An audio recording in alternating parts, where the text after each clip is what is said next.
Adventures in maintenance. Skr, skr, skr. Andrew hums I Am a Rock to the rhythm of his tool cart's squeaky wheel. University policy doesn't allow radios, so the handyman's selection of tunes is limited to what he can remember. He knows a lot of Simon and Garfunkel songs by heart, and the squeak will keep the beat until some jerk music critic sprays WD-40. Not on my watch. Pushing through the underground network of hallways toward the last job on the list, the prospect of finishing work early adds spring to his step. But when that boost messes with the tempo, he slows the pace to tweak his metronome. Freshly fallen silent shroud of snow. Down here at 0 level, corridors wind, rise, dip, and intersect for miles. Eventually, the concrete block hallways connect with the old cave system unless you get lost in a loop first. Oh, and look out for straight runs that end flush at the cliff face above the fjord. Somebody should probably install guardrails, but oversight tends to ignore the catacombs unless someone important goes missing. Maps are updated regularly, but it's dangerous to go deep in the labyrinth without an experienced guide, or at least breadcrumbs. Andrew feels the cold draft as he passes yellow tape stretched across a recently discovered hall. An EVS worker pointed cops to a section of brick facade, and it ended up with a homicide investigation. Some say they found a chained-up skeleton in a clown outfit next to a barrel of wine. It's probably just a story, but they took the barrel back to the lab for testing anyway. Andrew pushes on, shivering a bit as he passes the lavatories where they found the EVS girl last year. She clocked in and then came down here for a nap on the cool tile floor, with visions of holiday pay dancing in her head. A tech found her, freaked out, and hit the button. They hauled her up to triage and then to an ED room with a safety sitter until she sobered up. That's rough, but it can be a learning opportunity. You just have to plan better, find a decent hiding spot. Or maybe she was crying for help and just needed employee health to connect her with an addiction treatment program. Well, good for her. The first step is to admit you are not an island. This last repair is way down through the burial vaults. Along the way, Andrew tries not to imagine bones shifting in niches and figures darting between chambers. The timbre of his humming fades from I Am a Rock to the sound of silence. When he finally gets to the job, he's half expecting to see a candle dripping wax on a grinning skull. Instead, he finds 2 dead bulbs and an antique ballast buzzing like a zombie hornet nest. Andrew's courage builds up, and his hum amplifies to audible. He unpacks the stepladder, dons the gloves, and pulls fresh bulbs from the pack. During setup, the internal music fades, drowned out by his old preceptor's voice. Hey, Andy, it would be a real shame to fall off this little ladder so far out, don't you know? By the time EMS finds you, you'll be as dry as that chained-up clown, eh? Andrew winces at the accent, but is comforted by the memory of ice finally catching up and deporting his Canuck butt back to Saskatchewan. The mental soundtrack briefly switches to Gordon Lightfoot's Alberta Bound as he packs and prepares to head back to civilization. Andrew tries to remember the last time he was this far down the rabbit hole with one last look around, way past the parking garage, at the northern end of 0 level. EVS hardly ever ventures this far from break rooms. They blame GRU infestations, but who takes that seriously? Pack a decent flashlight and do your job, lazy moppers. Oh yeah, they're only dangerous in complete darkness, don't you know? I mean, just wear a headlamp, and you'll never see anything of them, eh? Hush you. This section dates to king and castle days. Oxidized green doorways to musty offices and moldy locker rooms line the halls. One massive portal opens to an engine room that powered the subway from the monastery, parking garage, to the castle, later the asylum, now clinics.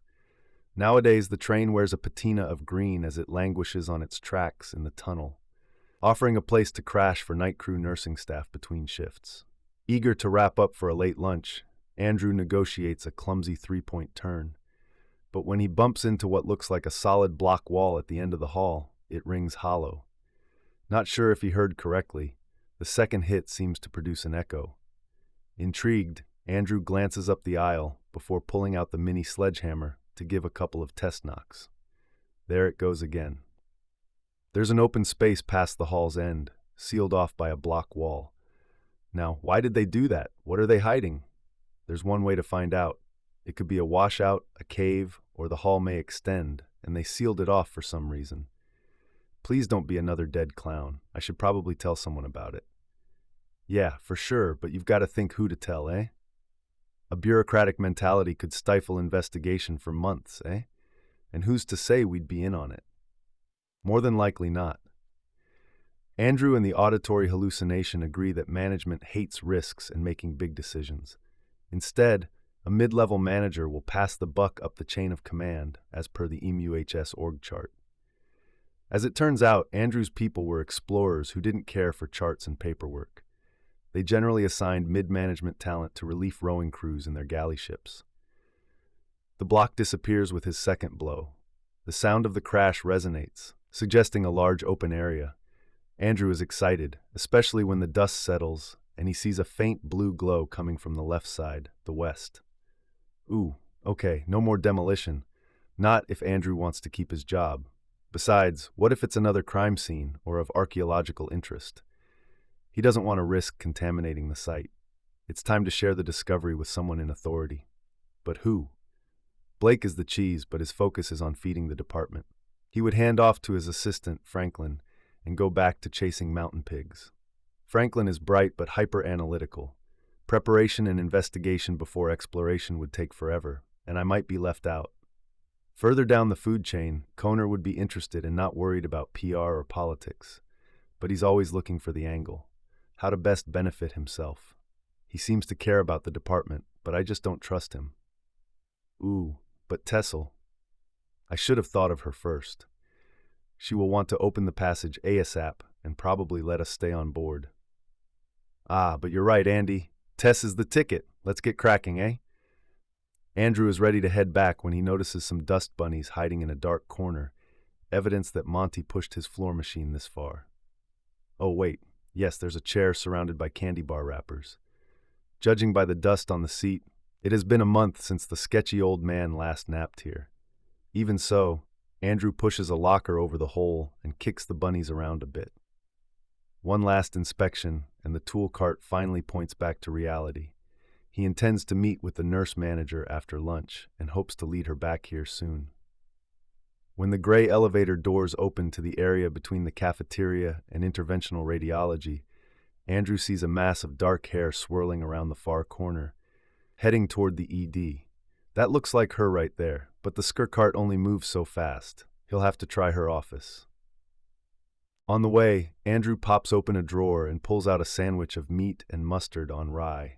He has apple juice to wash the sandwich down, followed by a slice of pumpkin pie with a plop of whipped cream for dessert. He's just wiping his mouth with a napkin when he gets to the office. The best-loved managers are accessible, and Tess lives across the hall from the nursing staff break room. Her door is almost always open when she's in there. At his tap on the doorframe, the nurse manager glances up with a smile and a nod. She has a phone pressed against her cheek but waves him in. Andrew enters the vertical garden of blueprints and diagrams, with Sharpie drawings and calculations filling the borders. Multicolored pins and post-it notes scattered like wildflowers. Tessa's phone is shoulder-pressed to her cheek while she pencil-checks a plan. "Nasukta! Baby! How floats the boat?" The nurse manager listens for a bit and hits the speaker to include the maintenance guru. "Andy, we're talking about Nazi's 110 pain-in-the-butt Bellamy. Her mates can handle weapons and rigging, but the old gal has 20 oars. Ship specs say it can make 18 knots, but the best the nursing staff can pull is 12 unless the wind blows lucky. It's a real drag on the raid rob and run business strategy. Nasukta is asking if we can change sails, oars, or anything else to pick up speed." Andrew flashes back to the clerks rowing for his ancestors and a recent conversation. He grins and nods like he won a prize. "You know, I play poker with the rugby coaches. They've been whining about the beer and pizza parties between matches. Fourth-year players average 30 pounds heavier than first-year, and that's just the girls. The guys refuse to weigh in, strong as bears but fatter every semester. Rowing a 300-ton getaway ship is just what those scrum packs need. Don't look at me like that. That's what you call them. I'll bet the coaches will put Nasukta on the payroll as a trainer." "Brilliant. Did you hear that, Nazi?" "Yeah, Andy's nodding his head that he'll talk to the coaches. Okay, great. Catch you later. Tess hangs up and beams at her favorite Mr. Fix-It. Thanks, Andy. What a great idea. Hey, what did you want to talk about before we got distracted? Tess, you're gonna love this. At 0 level, way down past the parking garage, I kind of accidentally knocked a hole in the end wall. It's open beyond, I think, to a cave that goes to the glacier. Tess snorts at the kind of accident and jumps up at the cave. Awesome sauce.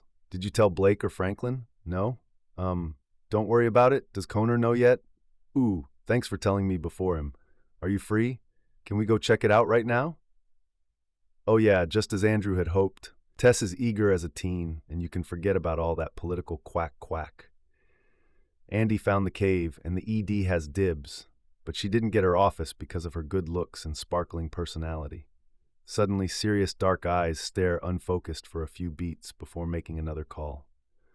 Phil? Hey, this is Tess. Can you break free for about a half hour? Great. Meet us at the gray elevators on the first level in about 10 minutes. Thanks. She drops her phone into a pocket and turns to Andrew. Andy, what do we need? Oh, well, I have tools here in my cart. There's glacier glow, but I have flashlights, just in case. Other than that, we should have hard hats and dust masks, jackets and gloves. It'll be cold, close to freezing. Ah, good thinking. Got my jacket right here. Let's go. Across the hall and one door to the right, Tess pops her head into the CTL office and grabs Madison away from her stained glass project. Don't ask, cancel everything, grab a sweater. You had me at don't ask. Next to the gray elevator, they find Sergeant Phil. He's busy people watching, thumb hooked in his belt near a holster full of paintbrushes. He spots Tess's gang and smiles. Hey Tess, good to see you, Madison and Andrew. How are you doing? Hey Phil, thanks for coming. I should have told you to grab a jacket. It's going to be cold. I'll be fine. I'm from New York. Brr. Okay, could you hit the bottom button? We're going on a little adventure. For the next 10 minutes, the handyman is ashamed of his cart's noisy wheel, though nobody seems to notice. In the end, he suffers a moment of doubt until Phil helps him move the locker to reveal the hole. This time, Andrew picks the big sledgehammer and goes to town on the wall. In 2 minutes, a 3x7 rough opening opens to a blue glow bathing the interior of a deep cavity. Chunks of concrete get cleared and rubble swept away. Tess records everything on her phone, along with an informal narration. Okay, are we ready? Andy, we might need your flashlights in there, but this is your baby. Would you and your noisy cart lead the way? Sure, Tess. Thanks. Sk. The floor is a metamorphic rock with a granular pattern. It isn't perfectly smooth, but the cart squeaks along under a 20 ceiling. Walls curve up on each side to form a roughly circular tunnel. The orderliness disappoints Madison in her search for treasure and mystery. But it's just a clean cave, like an empty warehouse. A constant breeze keeps the air fresh and the floor dust-free. 100 feet underground, the squeaky cart leads the team on a path with everything cast in blue-white clarity. Andrew is proud to be leading and pushes along toward the glacier, the source of the glow. In minutes, the group will see ice hidden for over 100 years. If nothing else, that will interest the researchers. Tess hums with energy to the glorious emptiness of the vault, this monumental architectural canvas. Nobody has set foot here in generations. Fresher than a mausoleum, more of a cathedral. The nurse manager envisions footpaths and patios that complement and celebrate the floor's composition and flow. Sergeant Phil wants to stake camp in this paradise of an artist's studio. Mineral ribbons and curtains growing with the flow of calcium salt. Stalagmites and stalactites strain thousands of years to finally touch each other and form columns framing alcoves and supporting domes. The blue light radiance illuminates the smooth, mottled mineral surfaces. Phil snaps photos with his phone and vows to return with his palette and easel.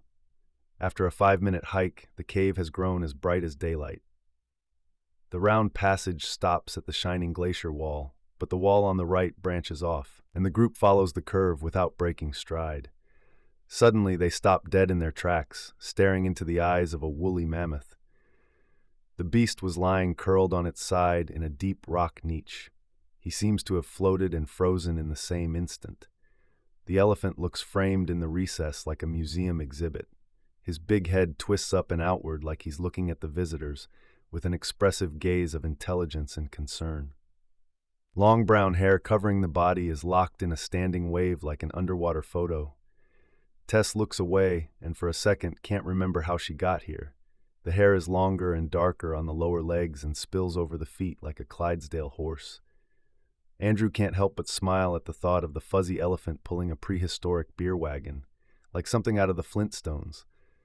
Bedrock, Bedweiser beer, with At the Zoo as the obvious choice for the Sanji theme song, but it doesn't fit. This elephant looks kind but not dumb. Tess finally speaks, mostly to fill the silence. Well, it looks like we're contacting the MUAD scientists after all. Good job, Andy. Thanks for letting us share this with you. Yeah, I don't know what to say. I have no words. Madison and Phil are useless, staring and sniffing. Tess tries again. But this is different from the pictures of mammoths. This one has a flatter head and the tusks aren't curved. That fur over its feet looks like mittens. No one speaks much after that. Imagine these sad eyes gazing out for all of recorded history. Speaking of history, it's strange there are no records of the frozen elephant. Not even a footnote. They blocked the hallway and forgot about Mittens the mammoth. When the four explorers leave, they don't talk much but feel closer to each other, like they have a pact or a shared secret. Are we all living for a season, like a summer's leaves? Will anyone be touched by what we leave behind after the autumn wind? Can we hope to do better than frozen mittens? The MU Analytics Department was called in and took over the site. Franklin and the MU president were furious to be the last to know about mittens, but Blake intercepted, deflected, and smoothed everything. Tess and her crew had taken the initiative, and he was proud of them. The mammoth turned out to be a large male North American mastodon, about the size of a modern African elephant. His kind lived during the Pliocene era until their extinction around 10,000 to 11,000 years ago. The Bedweiser hairy foot adaptation was previously unknown. One of the mad student researchers wrote his thesis on it, naming Andrew as the discovery team leader. Tess's video went viral, and Mittens the Mastodon became a meme. My name is Douglas Revoicer. We hope you enjoyed Adventures in Maintenance from Chris P. Jackson's new Saelland stories, Pre-Existing Conditions.